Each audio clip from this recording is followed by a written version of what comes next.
When I told my mother-in-law I was going back to my hometown to have my baby, she replied, "Go ahead. I don't want to see you."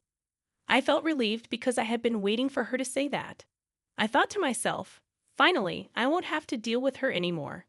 My name is Emily, and I'm almost 28 years old. My mom passed away when I was very young, so my grandmother took care of me while my dad ran his clothing business. My dad was strict, and I always did what he said. I never dated anyone because of his rules, but I had accepted that as my fate. After college, I briefly worked for my dad, but he said it was too hard to work together, so I had to quit.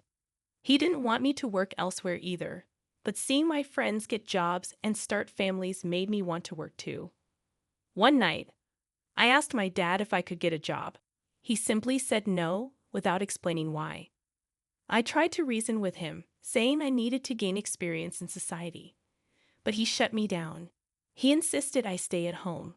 Frustrated, I threatened to leave home and find work elsewhere. My dad didn't like that and told me to stop talking back. Feeling upset, I stormed out and cried in my room for a long time. Eventually, I called my college friend Lisa and asked if I could stay at her place for a while. Lisa, who lived in a luxurious condo her parents gave her, agreed, sensing something was wrong. I quietly packed my suitcase and left home, hoping not to disturb my dad. I wrote a note explaining that I was staying with a friend and left it on my desk. Then, I took a taxi to Lisa's apartment. When I arrived, she welcomed me with my favorite coffee. I thanked her and poured out everything about the argument with my dad and why I left home.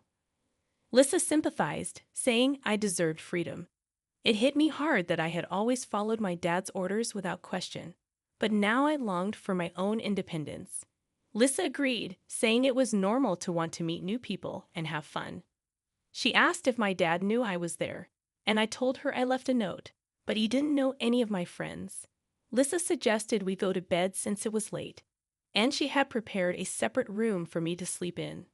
The next day, Lisa went to work, and when I checked my phone, I saw several missed calls from my dad.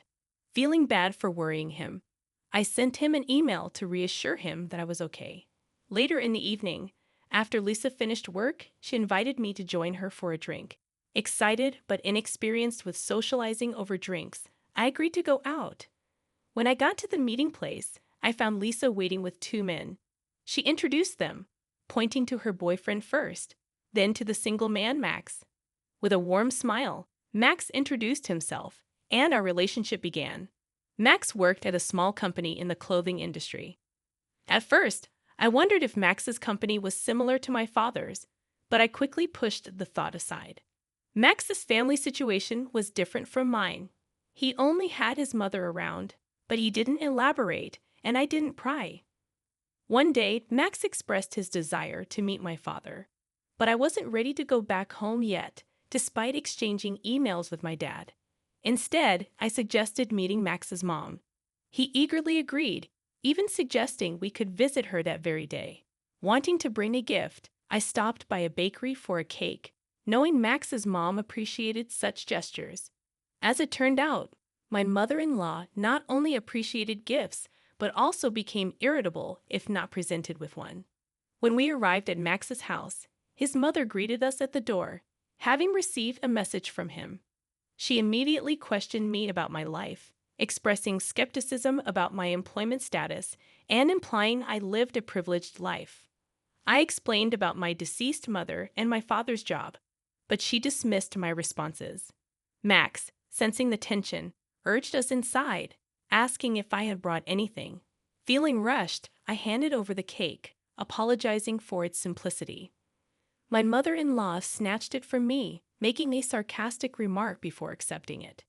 In just a few minutes, I grew to dislike her, feeling sorry for anyone who had to deal with her as a mother-in-law. As soon as we stepped into the living room, my mother-in-law bombarded me with questions to which I responded with vague answers. However, she persisted, firing questions at me as if I were a suspect in an interrogation room. Feeling overwhelmed by the relentless questioning, I whispered to Max that I should probably leave soon. This seemed to infuriate my mother-in-law, her face flushing with anger. She accused me of hating her and giving insincere responses. Max tried to calm her down, but she lashed out, questioning his choice in bringing such a supposedly rude woman home. Annoyed, I defended myself, asking for specific feedback if there was something I could improve. This only seemed to aggravate her more, as she accused me of being cheeky and disliking her. I wanted to agree, but I just couldn't. I'm exhausted and longing to go home, I explained. My mother-in-law's response caught me off guard. How audacious of you. I wonder what kind of upbringing your parents gave you. They must have been lacking. Her words stung, and tears welled up in my eyes. Now you're crying for sympathy. If you want to leave so badly, go ahead. It might do you good. Oh, and by the way, I'll give this cake you brought to my dog Charlie, but he's quite picky, so he might not eat such a cheap cake. She pointed at the cake I had brought. Max intervened, telling his mother to stop. You really don't know how to judge people, he scolded her. Max's remarks seemed to deflate his mother's argumentative energy. All I want is the best for you, Max, she countered, her tone softer. Max stood his ground, asserting his adulthood and his ability to handle his own affairs. His words brought tears to his mother's eyes, and she left the room, visibly upset. Feeling hurt by the harsh words of Max's mother, I decided to leave. However, Max caught up with me and apologized sincerely. Emily, I'm sorry for my mom's behavior. She might be feeling threatened, thinking she's losing me. I'll talk to her about it, okay? Please don't let this incident discourage you from visiting again. His words reassured me, but I couldn't shake off the hurt caused by his mother's comments about my parents. Max, what your mother said about my parents really hurt me. I don't think I want to see her again. As the sadness washed over me, tears welled up, and I found solace in Max's comforting embrace. After a while, he suggested we go somewhere, and we ended up at the beach, sitting on a sandy bench, watching the waves for hours. 2 months later, I discovered I was pregnant. When I shared the news with Max, he proposed marriage. Let's make it official. We don't need a grand ceremony, but we can live together in my house. I don't earn much, so renting an apartment isn't feasible. I'll talk to my mom about being more considerate towards you, Emily. Despite my reservations about living with his mother, I agreed, realizing it was our only option. Okay, I'll do my best to get along with your mother. And so, I found myself living with my mother-in-law after getting married. I returned home to inform my father about the decision.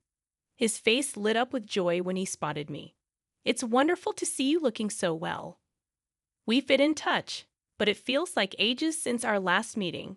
My father greeted me warmly. I'm sorry, Dad. I have something important to discuss with you, I replied, sensing his anticipation shift to curiosity.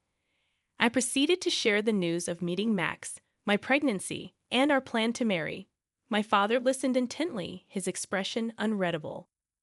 When I finished, he offered a simple, "Well, congratulations. I can't wait to meet my grandchild," though his smile seemed strained. "Thank you, Dad. I'm sorry for causing you any pain," I apologized, tears streaming down my cheeks. To my surprise, my father's eyes glistened with tears too. Instead of anger, his tender response hurt me more deeply. Eventually, I moved into my mother-in-law's home. Lisa, who had been a pillar of support since I left home, expressed her excitement about meeting my baby and shared her own hopes for marriage. Despite the mixed emotions, we made plans to dine together. Originally scheduled for Sunday, my mother-in-law insisted on moving the date to Saturday, citing superstitions. The move went smoothly, with the movers diligently transferring my belongings while my mother-in-law observed silently. Despite repeated warnings from the movers about the danger, my mother-in-law refused to step back. Once the move was completed, she called me over and questioned if I had given the movers their due payment. Confused, I asked, "Huh?" Sensing my confusion, she assumed I was feigning ignorance and left to rectify what she thought was a mistake. When she returned, she handed an exorbitant sum to the movers' leaders, assuming I hadn't provided enough. Stunned by the amount, I questioned her decision. "You gave them that much?" I exclaimed. She brushed it off. claiming it was for the best and citing superstition about avoiding curses by being generous. Knowing it would only lead to another argument, I remained silent, unwilling to engage further. My mother-in-law wore a smug expression, convinced of her righteousness. Just then, Max arrived and noticed the tension. He intervened, asking his mother what had happened. With a dismissive reply, she walked away. Max reassured me, expressing his disapproval of his mother's behavior. Grateful for his support, I decided not to mention the incident to avoid further conflict with my mother-in-law, knowing it would only worsen our relationship. After settling in, my mother-in-law noticeably avoided speaking to me, leaving me in peaceful silence for weeks at a time. One day, Max brought home some work documents in an envelope marked with the name Star Textiles Incorporated, causing me to gasp. This was a familiar name from my time working at my father's company. They were one of our subcontractors. Curious, I asked Max about the envelope's origin. "Is this from your company?" I inquired innocently. "Yes. Why do you ask?" he responded. Sensing it was best not to mention the connection between his company and my father's, I simply replied, "I was just curious. I realized I don't know much about your company." Max explained, "We're just a small subcontractor. If our parent company were to drop us, we'd go bankrupt instantly, and all the employees would lose their jobs." Max chuckled softly, a hint of nostalgia in his expression. Around a month later, I noticed a change in Max's routine. He started returning home from work later than usual and seemed visibly upset. Concerned, I asked him what was wrong. "You've been coming home late lately. Is everything okay?" "You seem different," I inquired. Max confessed, "The company is facing some challenges." "What kind of challenges?" I probed further. Max sighed. "The parent company unexpectedly slashed our orders by half. Our boss is desperately trying to convince them to maintain our business relationship, and we're also searching for new clients. But if things don't improve, we might go bankrupt."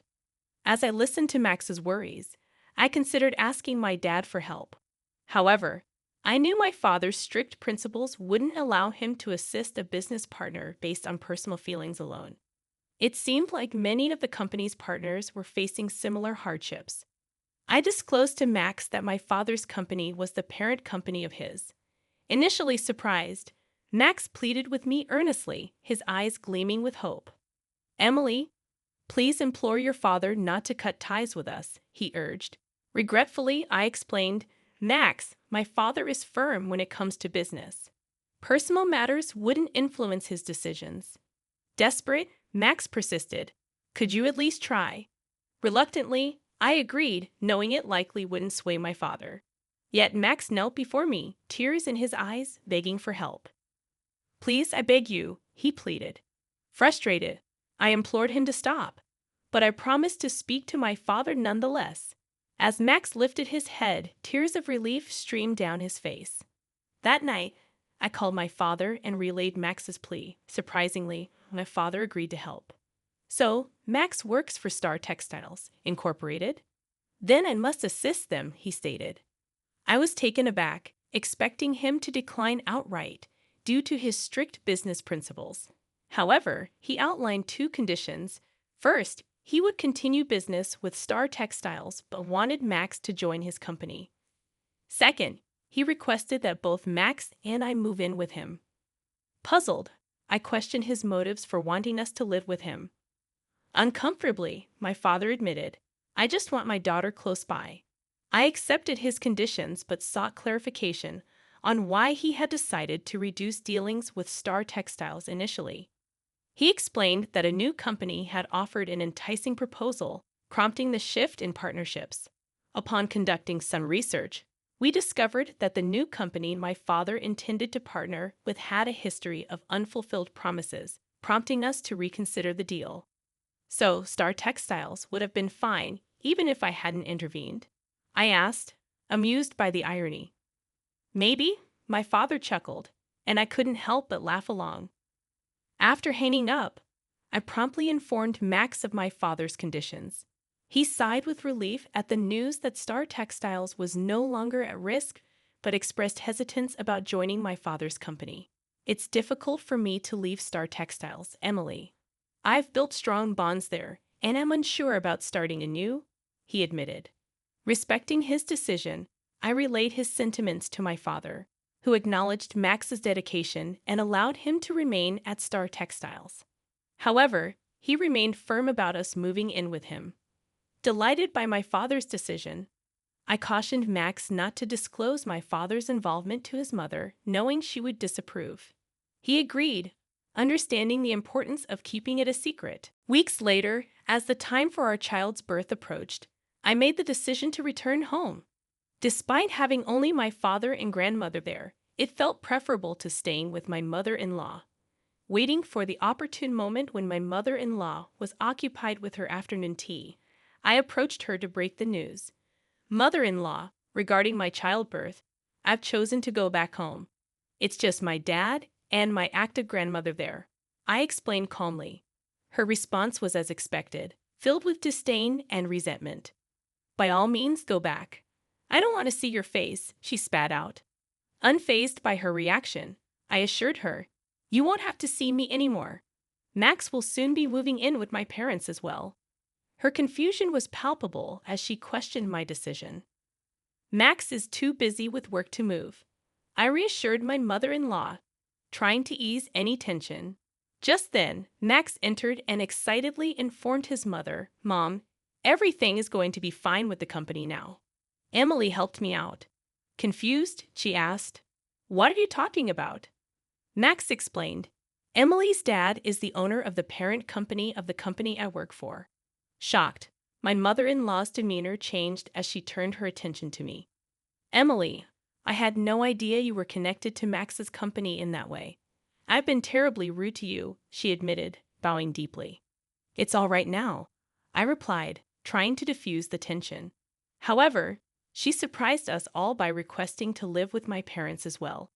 Both Max and I declined, preferring not to dwell on the past hurtful interactions. I don't want to live with you, mother-in-law. Being here would only remind me of everything that's happened, I explained gently. Her tears flowing, she pleaded desperately, but we stood firm in our decision.